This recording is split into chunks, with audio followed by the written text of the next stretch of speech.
My name is Tim. I'm a 20-year-old male living on the West Coast. I work the closing shift at McDonald's, a horror story all on its own, and arrive home at around 2 a.m. I live alone, but have a black lab that is 2 years old. When I get home after work, my normal routine is to shower, change, then take Doobie for a walk around the neighborhood. I had just gotten home after a long night and went about my routine. I put the leash on Doob, grabbed my keys and my cell phone for a light, and took off into the night. About 4 blocks from my place is a park. On the back side of the park is a heavily wooded forest that goes about 300 feet or so before opening back up into an area that is the local community college. Doobie and I made our way to the park with no issues, and without seeing a soul. At this point, I decided to let my dog off the leash to roam more freely while I went and sat on the swings to text a friend. That was an idiot mistake. Doobie is a really good dog, but has almost no training. Time and time again I find myself thinking that he will stick around if I let him loose, to which I always find myself disappointed. He took off back towards home, and I was yelling at him to come back. No surprise, he kept on his merry way. I figured he was on his way home, and decided to sit and text my friend and relax a few in the cool air. I find this really helps to ease one's mind after a long, hard day. At least it helps me. I was sitting on the swings for a couple of minutes with only the sound of the branches swaying and a little bit of moonlight to keep me company, when I started hearing a different sound coming from the woods. It sounded like something smacking against a tree. I was thinking it was a branch or something, but still wanted to look to make sure. I looked back towards the woods searching for movement, but I couldn't make any branches out clearly to confirm that's what it was making the sounds. I really wasn't worried about it much, due to the fact that I've been going to this park almost every night for the past 3 months, never once having an incident worth worrying over. I turn my head back to my phone and send another text, when I hear the same sound, only much louder and faster. At this point, I came to the conclusion that this wasn't just a branch making that sound, because the wind had not picked up at all, yet the sound keeps getting louder and faster. I jump up out of the swing and face the woods. I strain my eyes to try and spot anything moving in the tree line, and the sound stops entirely, leaving an almost eerie silence. I am a huge horror buff, and like many, I am always calling the people in the movies that investigate weird sound in the dark idiots. In my mind, that was the last thing I was about to do. I start feeling butterflies in my stomach, and that almost tingly feeling in my limbs. Hello? Is somebody there? As I said before, I wasn't about to go investigate, but there was about 30 feet between me and the tree line, so I figured if someone was trying to jump me, I would have enough time to make a mad dash out of there before they could catch me. I stood there in silence, waiting to see if anyone would respond. That was when I heard twigs snapping and branches shaking. The butterflies intensified as I saw movement at the tree line. As if out of nowhere, I see a white silhouette at the tree line. My first thought was that I was seeing a ghost, until it stepped out of the trees and paused at the edge of the grass. It was a fucking clown. Not a normal carnival clown, but more of the run-of-the-mill horror movie clown. Surprisingly, that actually wasn't the first thing I noticed when seeing this person. In their right hand, they were clutching a machete. Within a fraction of a second, my mind was flooded with an overwhelming amount of thoughts. Holy fuck, I'm about to die. And I just heard about this on the news, but I thought all the clown sightings were on the East Coast. And a lot more that I really can't remember. It all happened really fast, but the next thing I remember is screaming in my own head to run. It was almost as if the clown read my mind, because it took off running towards me just as I spun around to run. "I just want to play," he screamed at me, letting me know that I was in fact dealing with a male. I kinda figured, but it honestly made it even more scary, on top of his complete cliché horror movie quote. I can't describe the fear I felt at that moment, but I started screaming at the top of my lungs for help as I sprinted down the residential streets. I didn't care if it was almost 3 in the morning. I was seriously getting chased down by the living and breathing Pennywise. I was maybe a block and a half from my house now, and I could hear his heavy footsteps and breathing behind me. I shot a glance over my shoulder, and he actually wasn't as close as he sounded. He seemed to be about 40 feet behind me, and no longer appeared to be in a dead sprint. I didn't care. I kept screaming my head off and running full speed home. I made it about another half a block before I heard a familiar sound. Doobie was barking and running towards me from the direction of our house. I expected him to run past me and go attack this clown chasing me, but he came up to me in a concerned way and started trotting next to me. Me, being a little baffled and somewhat relieved my dog wasn't chasing a machete-wielding clown, once again looked over my shoulder to see how far away the clown was. I couldn't see him anymore. It was as if he vanished. I was a little awestruck with how fast he had disappeared, but not any less thankful. I kept pace back to my place and rushed Doobie inside before locking the door and finally calling the police. I am pretty sure I wouldn't have called while running, in fear of being slowed down, but I hadn't even thought about calling them until I was locking my front door. I told the dispatcher what happened and wasn't sure if I was followed home. She stayed on the phone with me until the police arrived only a few moments later. I remember being surprised with how fast their response time was, later finding out that one of my neighbors had actually called the police after hearing me screaming. I told them exactly what happened and gave them the best description I could, though I was pretty confident they would be able to identify a clown walking around this late at night. Not like this is an everyday thing to see. Well, I guess it kinda is now. They told me they would be making patrols of the area and to call if I saw him again. And that was that. I never heard anything after that, and never saw any news stories of a clown being arrested in our area, so I am left to assume that he was never caught. I had been hearing about clown stories for a week or two leading up to this point, and have since heard of news stories every day. I'm not sure what is causing this sudden outbreak of clown appearances, whether it be copycats, a new prank tactic, or whatever, but I hope it stops soon. The last thing I want to say is, fuck clowns.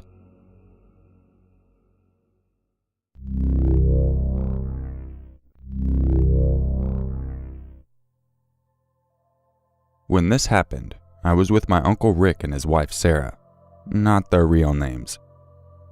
Uncle Rick was a captain in the military as a military police officer at the Lackland Air Force Base. His uncle was the sheriff in a small town in Texas. My Uncle Rick and Aunt Sarah were loved by all in their town, since they were always the first ones to help their neighbors in need and volunteered for town activities. Until this night at the carnival.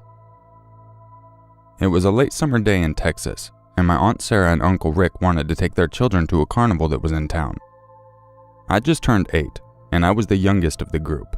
My oldest cousin Kyle was 15, my cousin Anna 13, and me. When we drove up, I was fascinated by all the lights, sounds, and the smell of the carnival food. We were there for an hour, and my uncle saw his uncle all dressed up in his police uniform. My uncle was in civilian clothes, but he had his sidearm somewhere on his person. I wanted to go on the Ferris wheel, while my cousins wanted to go on the roundup. My aunt volunteered to take me to the Ferris wheel, and my uncle took my cousins to the roundup. I caught a glimpse of a man dressed in a clown suit following me and my aunt. Every time I would turn around, he would be behind us. I pulled on my aunt's sleeve and said, "Auntie, that clown is following us." My aunt turned around, and the clown saw her look at him, and he turned around and walked away. She then took my arm and dragged me to find my uncle. We made a wrong turn, and we were in a walkway between the tents and booths. The walkway was almost abandoned, and it was dark. While dragging me by my arm, my aunt ran down the walkway trying to find a way out. Suddenly, there was a voice out of the dark that said, "You look lost, and your boy looks nice." My aunt turned around to see who said that, and it was the clown that was following us. I saw something shiny in the clown's hand. It looked like a butcher's knife. My aunt pushed me through a slit in one of the tents, and she followed. The guy in the tent looked shocked, because we were in the middle of some games where the prizes were stuffed animals. The guy in the tent looks at my aunt, and asked what was wrong. My aunt told him about this clown that was following us with a knife. The guy had this odd look on his face like he didn't believe her. My aunt picked me up and threw me over the table, and she followed. My Uncle Rick happened to walk by at the same time I landed at his feet from my aunt throwing me over the table. After my aunt got over, she started to cry, and through her tears she told him what happened. My uncle got this furious look on his face, and it is one look I will never forget. My uncle called one of the officers that was walking around. When more police officers came, one of them escorted my aunt, me, and my cousins back to the truck. After my aunt and I gave my uncle a description, my uncle told my aunt to just drive home. My uncle and the police stopped and questioned every clown at the carnival, but they didn't find the clown that was stalking us. Later that night, my uncle came home and told us that a boy went missing at the carnival that night and was last seen with a clown. There were rumors around town that the clown was a local man who lived on the outskirts of town. The police searched his property and house, but found nothing. Though they found nothing, people were weary around him when he came into town. To this day, they have not been able to locate the boy or the clown. I'm 28 today, and even though this event happened 20 years ago, I still cannot see a clown or a sign for a carnival without having a cold feeling and a shiver go down my spine. I still hear those words clearly as that night. "You look lost, and your boy looks nice," with that creepy smile on his face. That was the last time my uncle and aunt took my cousins to a carnival.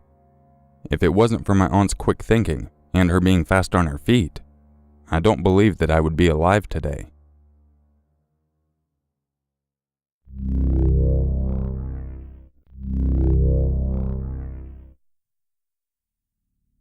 One Friday afternoon, my aunt and a group of her friends were walking home together from school. They all lived relatively close to one another, but it was about a 30-minute walk home from school. They were all talking about what they were going to be doing that weekend and making plans to go bowling or to the movies. Earlier in this week, there had been reports of an unknown van driving around with a man dressed in a clown suit, scaring, harassing, and even kidnapping kids. He called himself Homie the Clown. My aunt and her friends were all cautious of their surroundings, and as they continued their walk, a couple of other kids came running up and shouting, "He's coming! He's coming!" My aunt asked, "Who's coming?" And they responded with, "Homie the Clown." Seconds later, they see a white van speeding towards the group of teens. The clown is laughing hysterically. Everyone takes off running as the clown is tailing them. My aunt drops her backpack and books it home. When she gets inside, she grabs a knife and calls my grandma and tells her what happened. My grandma worked about an hour away, and my grandfather wouldn't be home for about another 2 hours. My grandmother told my aunt to lock the doors, close the windows, and hide in her room. About 15 minutes had passed, and my aunt decided to peek out the window into the hallway upstairs, which faced the street. What she saw next made her heart drop. It was the clown, in the same exact van, slowly driving down the street she lived on. As he got close to the front of my aunt's house, the van stopped. He parked, got out, and proceeded to walk towards my aunt's house. My aunt started to panic. The clown jumped the fence and started peeking inside all of the windows. He went around to the back of the house and started knocking. My aunt is shaking with fear, and what she heard next will haunt her for the rest of her life. "I know you're in there. I saw you run inside earlier. Open up the door, sweetie," followed by the most disturbing laugh. My aunt stayed quiet. Minutes passed, and he started to mess with the doorknob. Nothing. He walked around the house a bit more and continued to laugh in the most disturbing way. Then, my aunt decides to peek out the window and sees the clown walk to his van, turns around, looks up at the window my aunt was looking out of, and he smiles and blows her a kiss. Then he gets in his van and drives off. My aunt is terrified. She was too afraid to go downstairs and grab the house phone. Luckily, my grandmother had already made the call to the police when they got off the phone, and was told that they were sending a few patrol cars to search the area. The next morning, my grandparents were eating breakfast and listening to the news. They heard something about a van and a clown, and turned the volume up. The reporter stated that 2 teens, who were brother and sister, were found dead in a nearby creek. The man was caught parked a couple of blocks away in a parking lot. He was inside the van removing the makeup off his face. The cops had searched his van and found some of the clothes that belonged to the teens in there, along with some tape, rope, and a mattress in the back of his van that was stained in blood. The man was sentenced to life in prison.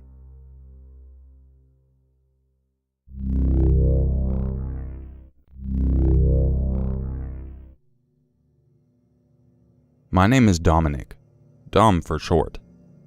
This is something that didn't happen to me personally, but to my stepmother Deanie and her 2 kids, and my neighbors at the time. This all happened before she ever met my dad. There are 2 parts to this story. I tried to find an article pertaining to the second story, but I had no luck. My stepmom went to a birthday party for one of her friends. She had brought my sister Kayla and my bro Oscar, who I think she said were 6, Kayla, and 13, Oscar.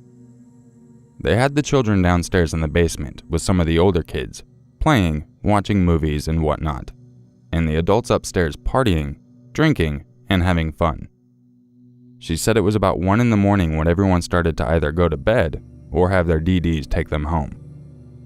2 of the kids, one of them being Oscar, had come downstairs with a look on their face like they had seen a ghost. Oscar said that someone was knocking on the sliding glass door, dressed up as a clown. The adults all ran upstairs and saw the man just standing there, smiling. I don't remember who she said, but someone grabbed the hidden gun from a cabinet and pointed it at the door. You can already imagine, the man ran away. They called the police, who said that nothing could be done, but they'll do their best to keep a lookout. That was just the first part of the story. The next part took place a few years later. My dad and Deanie had gotten married, and Kayla and Oscar had gotten a bit older. I had just graduated from Army basic training and AIT. I was waiting for my orders to Germany so that I could go home on leave for a few days before I shipped out.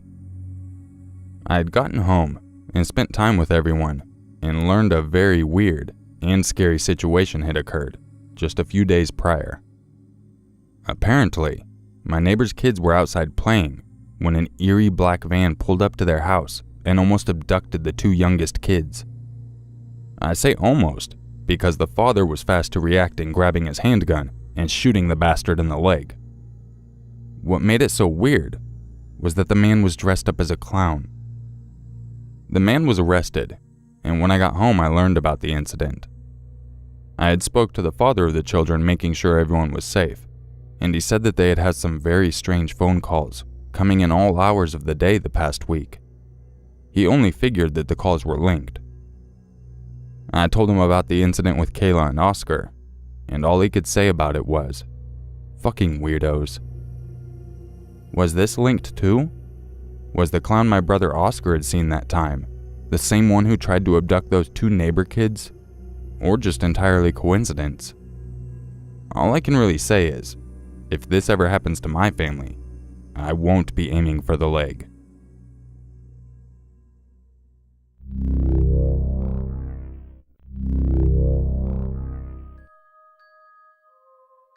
If you enjoyed this video, you know what to do. If you would like a chance to have your story featured in an upcoming video, make sure you email it to yourmaker6260@gmail.com. So I'd like to give a really quick shout out to a couple of people. The first one being Deanna, my thumbnail artist. She does some amazing work, and I highly recommend you go check out her website in the description. As well as checking out her website, make sure you go check out Joe Becker, who makes some of the tunes for my videos. His website isn't just music, it actually somewhat revolves around horror, because believe it or not, his family is actually linked to one of the oldest televised hauntings. I highly recommend you go check out his website, as well as Deanna's. And if you're looking for even more stories, make sure you're subscribed to my second channel, Fear Your Maker. I hope you all have a great day, and be careful of those clowns out there. And just remember, it's always scarier if it's true.